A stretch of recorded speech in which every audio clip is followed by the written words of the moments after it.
excuse me, only to come back and realize that it was all for nothing. And that the same answer, which I'll give to you in a minute, was the same before and nothing changed. There's nothing new under the sun. So I'll be, as I mentioned, I'll be doing a Bible exposition on the book of Ecclesiastes, and the series is going to be called, What is the Whole Duty of Man?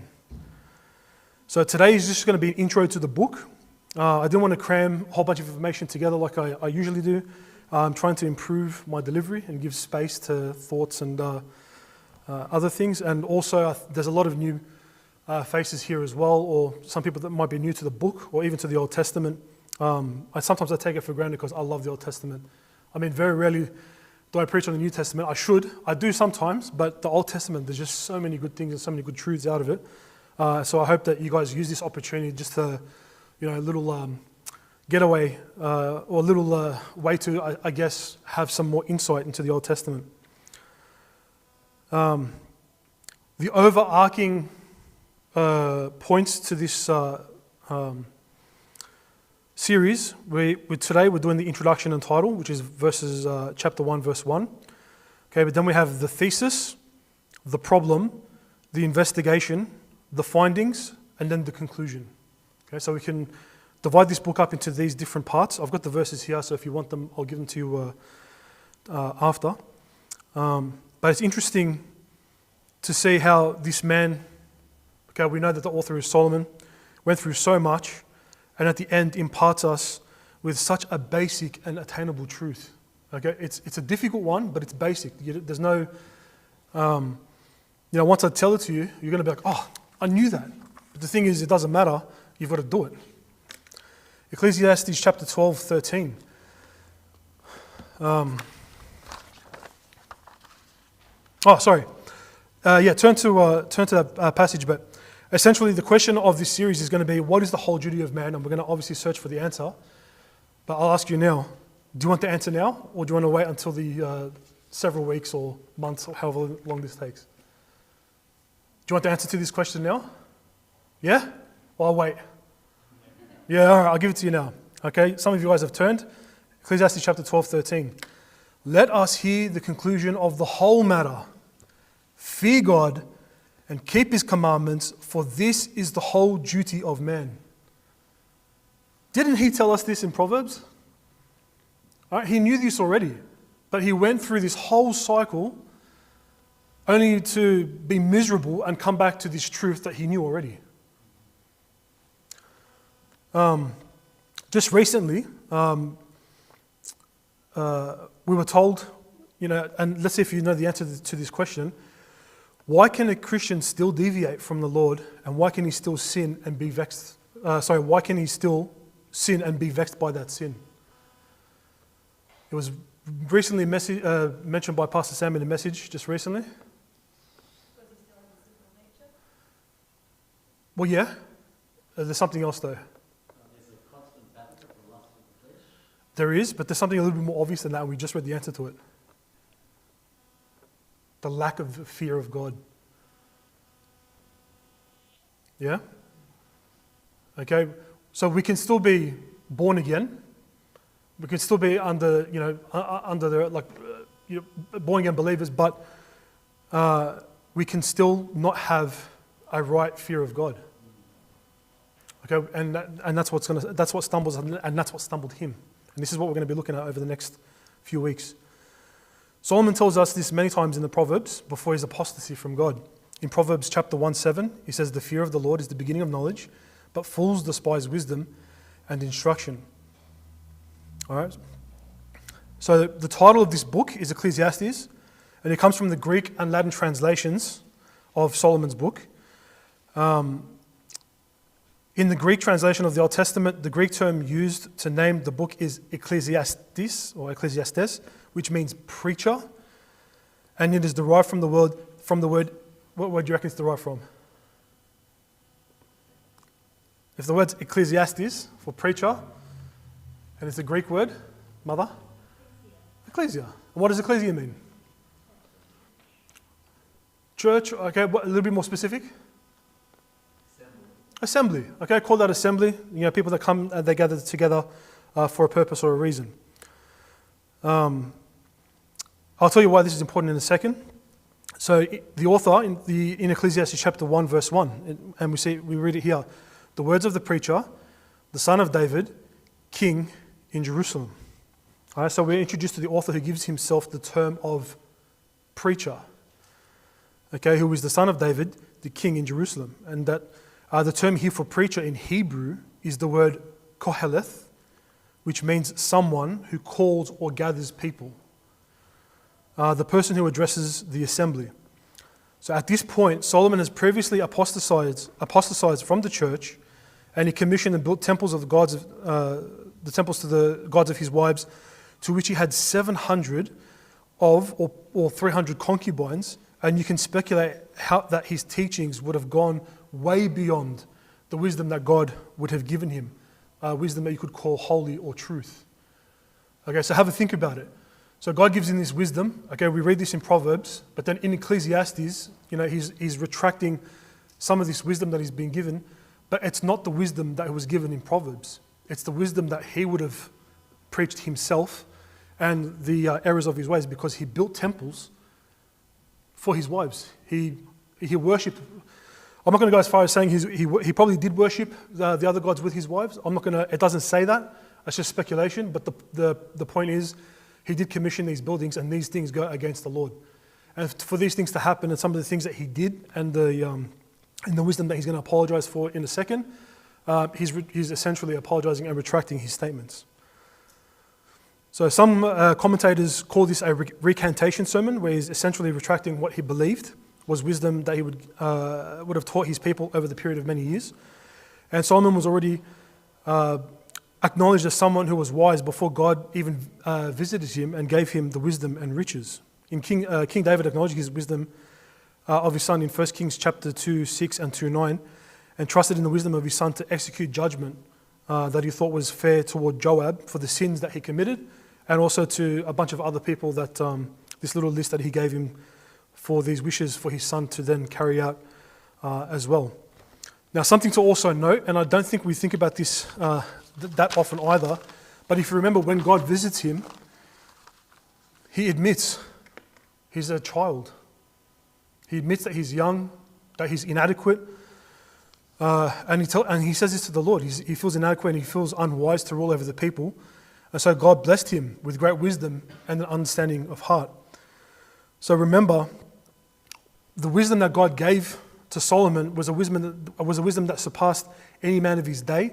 He was the wisest man to ever live, and he asked for something within the Lord's will, and he was blessed not only greatly by receiving it, but he received a lot more than he initially anticipated as well.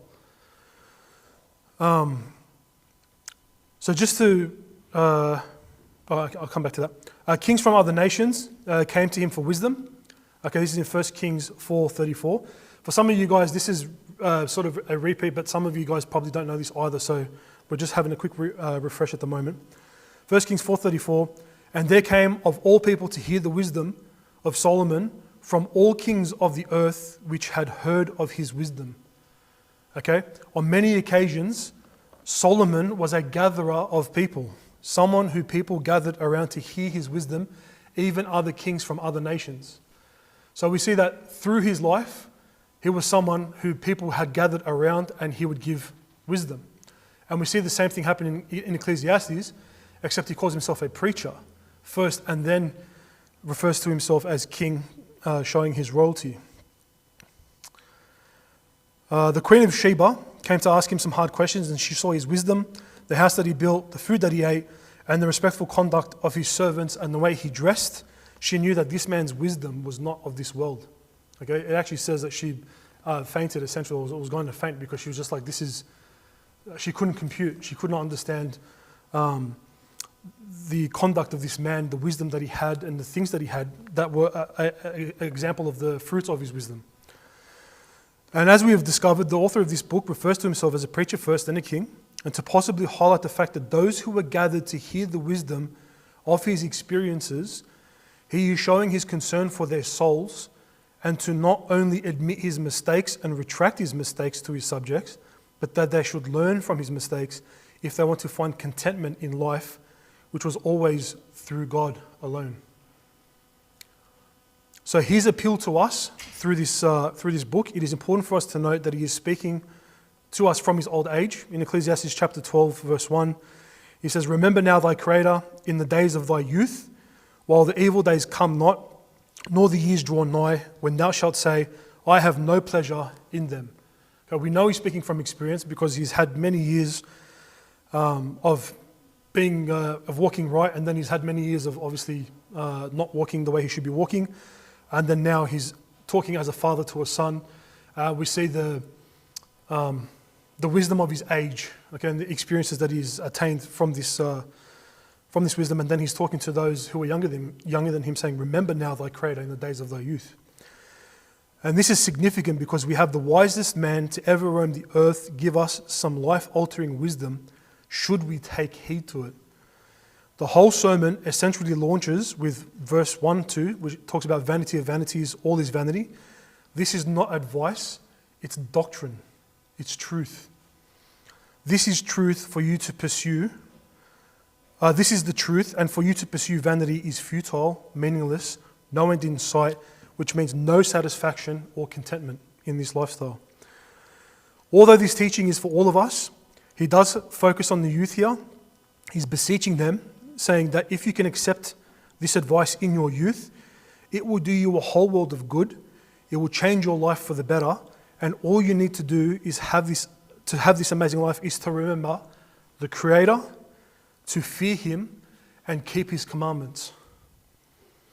Enjoy the days of your youth while you have it, while you are not vexed by the burdens of life or physical injuries that make simple things that much harder. There should be no reason for you to not be content if you just remember your Creator. And I believe the reason why he says this is because it's like with, when you try to preach someone or give the gospel to someone who's a little bit older in life, the burdens of the world, okay, the mentality, the things that they've seen, the things that they've experienced, it just makes it that much harder for them to accept the gospel.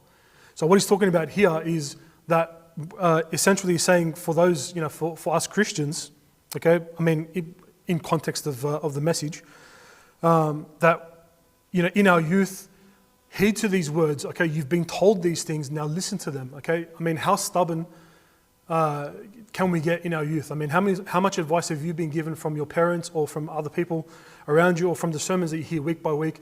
But how much do you adhere to it?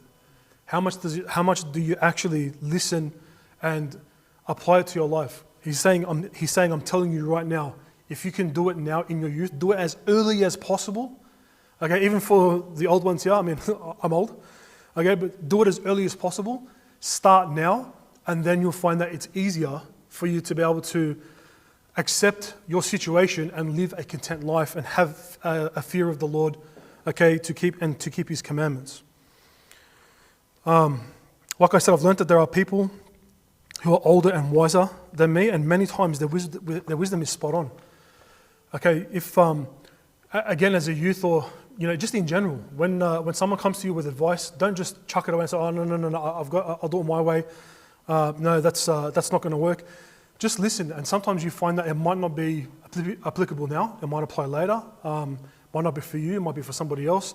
You never know. But these are nuggets of truths that we need to keep in our treasure chest, and these things that we need to draw upon when the time comes. To give an example, like some cultures have arranged marriages because the parents are wise. They know better than the child. So you get together.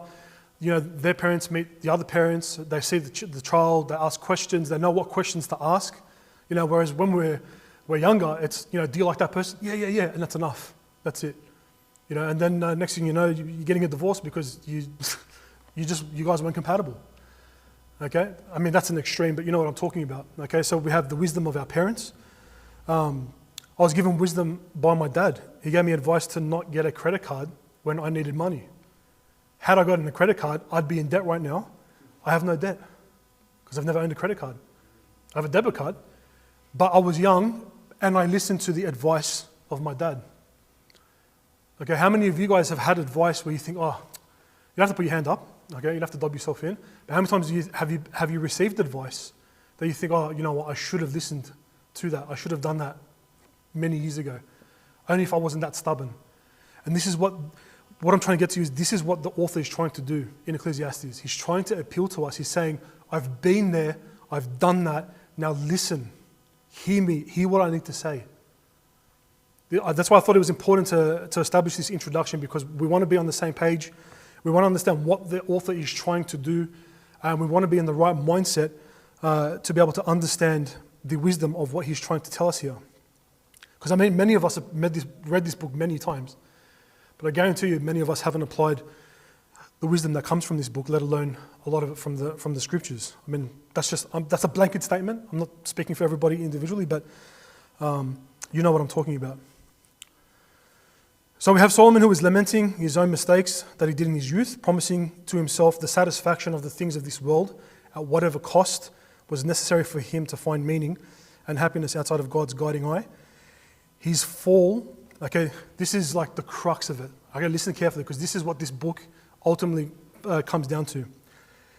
His fall is proof of the weakness of man's nature, but his recovery is the proof of the power of God's grace, a proof of the riches of God's mercy in accepting him despite the horrible sins that he had done. If this was me going through this stuff, I mean, well, okay, let's say not me, but let's say someone in general, where would you be at mentally had you gone through these things and found out that life is meaningless? You only need to look at Hollywood, media, see all these people that are living what they would call good lives and just all of a sudden committing suicide because they're just at the end of it. They're like, well, what else is there? And we see it. We see it through the secular world. There is no answer. There is no answer to this. But he's telling us the answer is here. To conclude, the wisdom of this book will change your life forever, starting now. Be ready as Solomon shows us the vanity of our worldly pursuits, the things which we think will give us happiness, success, meaning, and purpose in life, and then his prescription for this sickness, the vexation of spirit that we have bound ourselves in, and how we can find balance so that we can still comfortably enjoy life under the Lord's protection, but keep our expectations low from them. Okay, how we are to seek the Lord's will, even if it's not what we were expecting, to accept his will for us without protest, and to remember God, to fear him, and to keep his commandments. Okay, so I hope we got the message. I hope the message is clear. Okay, that we're to remember God, to fear him, and to keep his commandments. Okay, and that's the answer to what is the whole duty of man. That's the answer to this whole series. So you're going to know the answer as we go through the series. I'm just mucking around, but you know what I'm talking about. But we're going to have a look and see the things that he's experienced, okay, because many of us have probably gone through the same things as well, if not similar, or we can at least relate to it. And then the good thing about this book is he gives us application. And we're going to see the application, how we can apply it, and then how we can have victory over these things. Let's bow our heads for a word of prayer. Our Lord and Heavenly Father, we thank you